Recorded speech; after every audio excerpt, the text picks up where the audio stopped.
안녕하세요, 오인트입니다. 지난 영상 잘 보셨나요? 제가 카푸치노에 대해서 얘기를 좀 해봤는데 다른 의견을 주신 분들도 많았어요. 그리고 저한테 개인적으로 의견 주신 분들도 많았고, 근데 제가 안 다룬 특징들이 있는 것도 알고 있거든요. 사실 그게 다수한테 일어나는 특징들은 아니라서 굳이 영상에 담지는 않았습니다. 이번 시간에는 이어갖고 세이블에 대해서 이야기를 해보려고 합니다. 자, 세이블, 요즘에 가장 갖고 싶은 모프 중에 하나가 되었죠. 세이블이 정말 매력이 철철철 넘치는 모프인데, 세이블은 카푸치노랑 굉장히 유사해요. 그리고 유사한 색상도 가졌고 유사한 패턴을 가져갔고, 사실 구별하기가 그렇게 쉽진 않았습니다. 저는 세이블 브리더가 아닙니다. 대신에 우리나라와 해외 세이블 브리더라고 하시는 분들과 긴밀하게 작업을 같이 해왔고, 그리고 제가 곁에서 많이 지켜봤어요. 그래서 관찰을 많이 해온 결과 이런 특징들이 있더라라는 거를 오늘 이 영상에 담아보려고 합니다.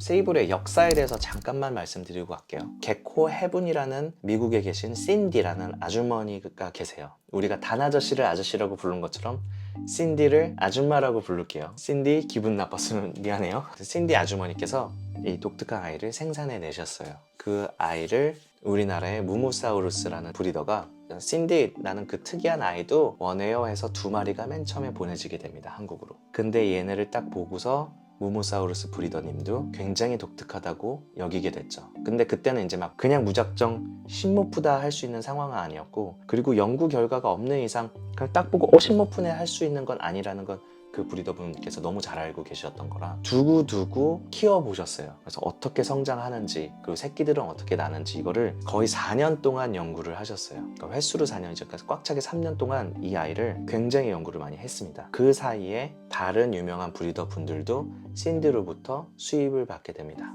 그러면서 처음에 4명의 브리더부터 이 세이블 브리더가 시작이 돼요. 제가 그 브리더 분들은 동의를 구한 건 아니기 때문에 다 일일이 호칭하지는 않겠습니다. 근데 이분들이 세이블을 많이 연구하고 해칭하고 브리딩을 하기 시작하셨어요. 그러고 나서 무무사우루스가 내가 이거를 3세대까지 해칭을 해봤는데 슈퍼폼도 발현이 되었고 모프가 맞는 것 같아요 하고서 사실 신디한테 먼저 연락을 했습니다. 내 생각에는 이 친구가 모프인 것 같은데 당신 생각은 어때요? 했을 때 사실 신디가 그렇게 대수롭게 여기지 않았다고 해요. 신모프라는 거를 발견하는 데까지 들어가는 노력과 기간은 엄청나거든요. 근데 그 신디 아주머니께서는 뭐 무슨 이유인지 모르겠습니다만은 그 과정을 굳이 받아들이시진 않으셨던 것 같아요. 그래가지고 무무사우루스가 이 연구한 결과들을 통해서 릴몬스터, 게콜로지컬, 판게아 해외의 이제 저명한 브리더 분들이랑 협력 기관들에서 입증을 받습니다. 가장 중요한 건 슈퍼포름의 발현이었죠. 슈퍼세이블이라는 아이들이 세상에 나오게 됐고, 또 세이블이랑 카푸치노랑 둘이 메이팅을 해서 태어난 슈퍼폼, 둘 다 우성이기 때문에 이 우성 사이에서도 과연 새로운 슈퍼폼이 탄생을 할까라는 거에 루악이라는 아이가 또 탄생을 하게 됩니다. 그래서 사람들이 맨 처음에 첫 번째 질문은 카푸치노랑 세이블이랑 같은 거 아니에요? 라고 했었던 거에 슈퍼 세이블이 태어나면서 답을 주게 되었죠. 아, 이거는 둘이 다른 모프구나. 그 다른 모프를 가지고 메이팅을 했더니 또 다른 슈퍼폼 루악이 나왔고, 그게 또 다른 입증을 할 수 있는 증거가 되었죠. 그렇게 해서 이게 해외에서도 인정을 받은 모프가 되었습니다. 그 오리지널 씨앗은 미국에 있었으나 한국으로 건너온 이 개체들이 연구가 되고 3년 동안 집중한 결과 이 모프라는 거를 입증하게 되었죠. 그렇게 해서 세이블이 탄생하게 되었습니다. 자, 그렇다면 세이블의 특징에 대해서 말씀드려야죠. 사람들이 이 친구 특징에 대해서 정말 많이 모르시더라고요.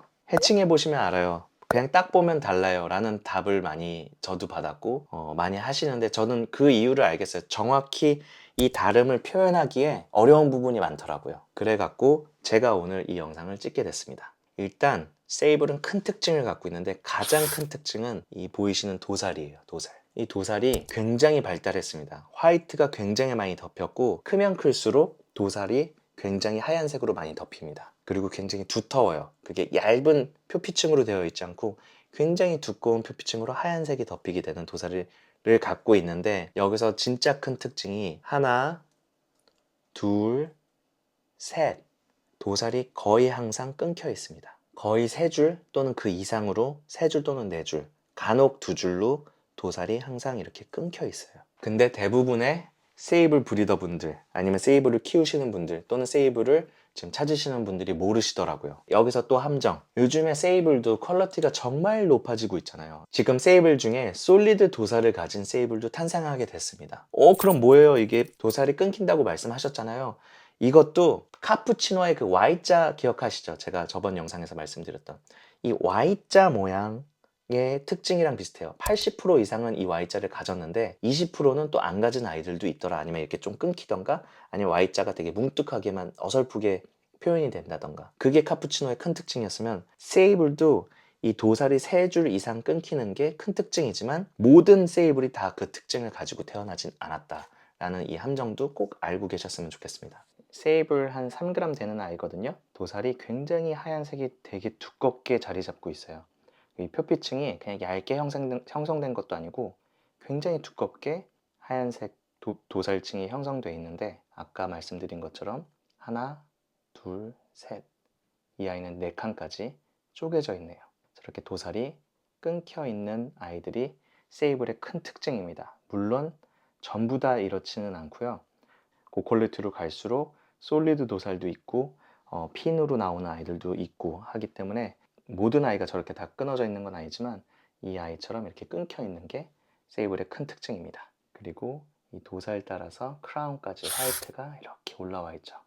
그게 세이블의 가장 멋있는 부분이기도 합니다. 한 60, 70%는 이 화이트 크라운이 형성이 돼요. 사실 카푸치노는 정말 고퀄리티로 가야지 이 크라운까지 화이트가 올라오는데 세이블은 대부분 성체가 되면서 이 크라운이 하얗게 다 뒤덮게 됩니다. 근데 이것도 100%다 그렇게 되는 건 아닙니다. 그리고 세이블은 커가면서 그리고 성체가 되면은 몸이 대부분 회색으로 변합니다. 그리고 화이트가 더 번지는 경향이 있고 카푸치노는 화이트가 더 줄어드는 경향이 있어요. 두 개체가 성체까지 키워보시면은 하나는 화이트가 줄었고 노란색으로 많이 변했고 몸 색깔은 팥죽색 또는 짙은 갈색으로 변해 있고 세이블은 몸의 바탕색이 1차 형질이 대부분 회색으로 변해 있고 그리고 화이트 컬러가 퓨어 화이트로 가는 아이들도 있고 이 친구처럼 약간은 크림색으로 변하는 아이들도 있습니다. 대신에 화이트가 더 번져 있다는 거, 새끼 때보다. 그렇게 두 모프가 되게 반대로 성장한다는 점이 큰 특징입니다. 세이블도 태어날 때 꼬리 끝부터 한 3분의 2 지점 되는 지점까지 꺼멓게 태어납니다. 바닥면만 검은 게 아니라 위까지 검은색으로 덮여서 태어난 특징들이 있어요. 이거는 근데 카푸치노랑 똑같거든요. 그리고 세이블도 딱 태어났을 때 그 꼬리 시작점, 이 친구들도 Y자나 핀이 쫙 이어지는 형질이 갖고 있는데 이 부분이 굉장히 하얗습니다. 이거는 세이블이랑 카푸치노가 공통으로 갖고 있는 특징이라고 보시면 됩니다. 그리고 저번에 뭐라고 했죠? 슈퍼폼을 발현을 시켜야 그게 진정한 모프로 인정을 받는다 라고 말씀드렸죠. 이 친구가 슈퍼 세이블입니다. 태어났을 때는 사실 도살 색깔도 좀 다르게 보이거든요. 비교해서 보자면은 이 친구는 그 피부가 굉장히 소프트한 거는 둘 다 공통적인데 슈퍼 카푸치노는 좀 더 투명도가 높다고 해야 되나? 근데 이 친구는 투명도가 더 낮아요. 그렇다고 일반 노멀 폼이랑은 또 실제로 굉장히 다른 점을 갖고 있거든요. 이렇게 슈퍼폼으로 발현이 됐기 때문에 지금 이 세이블도 모프로 인정받을 수가 있게 되었습니다. 만약에 너무 걱정됩니다. 난 세이블을 너무 원하는데 나는 카푸치노를 너무 원하는데 얘가 카푸치노인지 잘 모르겠고 나는 구별하긴 좀 힘든데 누구한테 물어보기 어려운데 했을 때 일단은 각 분야에 유명하신 브리더분들이 계시잖아요. 그분들은 어느 정도 검증이 됐다고 보면 됩니다. 그리고 우리나라에서 검증을 해온 거기 때문에 믿고 입양을 하셔도 된다고 생각이 들고요. 그분들은 대부분 다 슈퍼폼을 다 이미 보셨어요. 이미 증명해냈기 때문에 진짜 걱정되신다면 그렇게 믿을 수 있는 이미 증명하신 분들한테 가서 입양하시면 될 것 같습니다. 정말로 제가 이렇게 구별법을 말씀드렸는데도 불구하고 이 구별법에 뭐 첫 번째, 두 번째, 세 번째 특징들이 안 보인다 하면은 의심도 해보고 분양하시는 분한테 부모 개체도 여쭤봐 보고 그리고 이게 뭐 입증이 된 개체인지 진짜 걱정되면 그런 것도 여쭤보시는 것도 신뢰가 아니거든요. 또 분양하시는 분들은 뭐야 나는 이게 세이블이 진짜 맞는데 야 슈퍼폼을 발현 못했다고 세이블 아니라고 너가 왜 감히 얘기해라고 하시는 분들한테 정말 죄송해요. 근데 이걸 보시는 많은 분들이 본인들이 그 기준들을 잘 알고 계셨으면 하는 바람으로 만들었으니까 같이 공부해 나간다는 생각으로 조금 더 배우고 조금 더 알면은 보는 눈도 늘어나고 높아지고 하기 때문에 이게 좀 도움 되실 거라고 생각이 들었습니다. 이 친구가 저번 영상에 나온 카푸치노고 이 친구가 지금 계속 말씀드린 세이블입니다. 두 아이의 차이점이 좀 보이시나요? 색상도 다르고 가장 기본적인 카푸치노와 가장 기본적인 세이블이거든요. 유사해요. 패턴도 유사하고 색상도 유사한데 그 작은 차이를 보시면 얘는 점점 더 팥죽색 또는 짙은 갈색으로 변하고 세이블은 점점 더 회색 또는 짙은 회색으로 변한다는 점. 그리고 배면을 보시면 특히나 팥죽색에 가까워요. 세이블의 배면을 보시면 붉은기가 더 많습니다. 아까 그 카푸치노 배면이랑 좀 차이가 있죠. 이건 제가 자료 화면으로 몇 개 더 띄워드릴게요. 사실 이 배면의 색상, 이 블러싱이 있는 목의 색상, 세이블과 카푸치노 그리고 다른 모프와 비교할 때 이런 부분까지 사실 다 봐야 돼요. 앞다리의 패턴이 얼만큼 화이트가 들어갔고, 그래서 예전에는 장갑을 꼈다고 했거든요. 그런 식으로 화이트가 들어갔는지, 그래서 릴리랑 어떻게 구별하는지, 세이블은 또 어떻게 구별이 되는지, 이런 것들을 분명하게 아셔야 분양을 하실 때도 입양을 하실 때도 본인이 판단할 수 있게 돼서 잘못된 정보에 현혹되지 않을 수 있습니다. 사실 인터넷 쳐보면 뭐 카푸치노 구별법, 뭐 세이블의 구별법 이런 게 사실 너무 많아요. 또렷하게 대답해주는 사람이 많이는 없는 것 같아요. 그렇게 많이 알고 계신 분도 많이는 없는 것 같고요. 그래서 제가 지금까지 제가 봐오고 공부해오고 연구해온 것들에 대한 결과들을 가지고 얘기하는 거니까 저 또한 100% 지금 다 맞는 말씀을 드리는 건 아닌데 제가 적어도 수백 마리 수천 마리를 보면서 공통적으로 갖고 있는 특징들을 얘기해 드렸습니다. 네, 그래서 이 카푸치노 세이블의 미래는 어떨까요? 저는 지금 뭐 무궁무진하다고 봐요, 사실은. 지금 카푸치노는 이미 비주얼 아잔틱 카푸치노가 나왔죠. 이게 또 앞으로 어떻게 클지도 굉장히 궁금하고, 제가 말하는 미래는 퀄리티 업을 할 수도 있지만 콤보 모프가 돼 갈 수가 있는 가능성이, 가지의 수가 너무 많이 늘었어요. 카푸치노와 세이블과의 크로스, 뭐 루악과 뭐 카푸치노와의 크로스, 루악과 세이블과의 크로스, 뭐 세이블 릴리, 프라푸치노, 이런 아이들 굉장히 이쁘잖아요. 이런 가지의 수가 많이 늘어났는데 그 가지의 수에서도 퀄리티가 또 나눠지게 됐어요. 더 좋은 퀄리티의 아이들이 나오게 됐고, 그러면서 발전할 수 있는 가지의 수가 굉장히 많이 늘었습니다. 제가 그 핑키라는 모프를 보면서 되게 기뻐했던 이유가 딱 하나거든요. 개인적으로 너무 이쁘고 막 너무 마음에 들고 이런 거를 다 떠나서 새로운 모프가 나왔네? 그러면 우리가 갖고 갈 수 있는, 연구해 갈 수 있는, 새로 시도해 볼 수 있는 가지의 수가 또 이만큼 늘었네 라는 뜻이었기 때문에 이 세이블의 탄생과 카푸치노의 출현, 이런 이슈들이 저는 굉장히 크레 커뮤니티의 진짜 큰 희소식이었다고 봅니다. 그래서 앞으로 이런 연구하시는 분들이 많이 생기셔서 뭐 저도 그 사람 중에 한 명이길 바라고, 우리의 크레스티드 역사와 깊이가 한층 더 깊어질 수 있게 하는 게 제 바람으로 남아 있습니다. 카푸치노와 세이블의 특징 그리고 차이점에 대해서 좀 다뤄보았고요. 뭐 릴리도 얘기해야 되고 아잔틱도 얘기해야 되고, 우리 뭐 신모프에 대해서, 아니면 형질에 대해서, 아니면 팬텀이라는 모프가 또 있잖아요.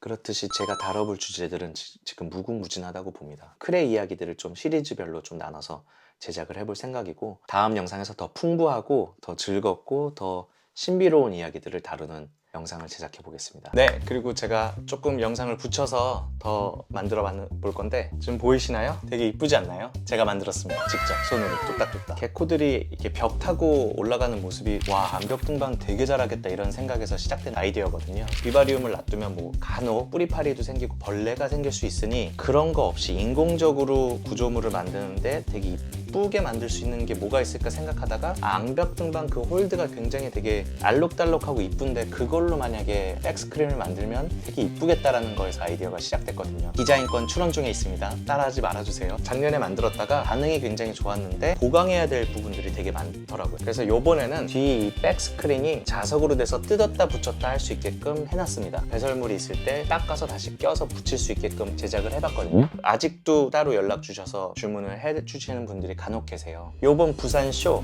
부산 웹타일 페어 12, 거길로 오시면 제가 딱 10개만 한정적으로 요번에 만들었습니다. 그것뿐만이겠어요. 제가 카푸치노, 세이블 다 데려가고요. 세이블 릴리도 데려가고 프라푸치노도 데려가고, 제일 많이 데려가는 애들이 릴리 암컷들, 이쁜 애들 진짜 많이 요번에 마지막 행사니까 올해 데려갈 거니까, 좀 멀더라도 근처 계시다면, 아니면 저처럼 서울에서 한번 여행 오십시오. 그리고 이 크레 집착 인형, 이거 요청이 진짜 많았잖아요. 다시 만들기 시작할 건데, 왕따만원 크레 몇 마리를 만들어 주셨어요. 3마리 정도 부산에서만 판매를 해보는 걸로. 많이 와주세요. 많이 와주시고 제 부스 들르셔서 제가 요번에는 또 뭐 들고 왔을까 한번 봐주시기도 하고, 뭐 이런 아이들도 데리고 왔으니까 놀러 오십시오. 제가 요번 주말 부산 백스코에서 기다리고 있겠습니다. 행사장에서 뵙겠습니다. 안녕.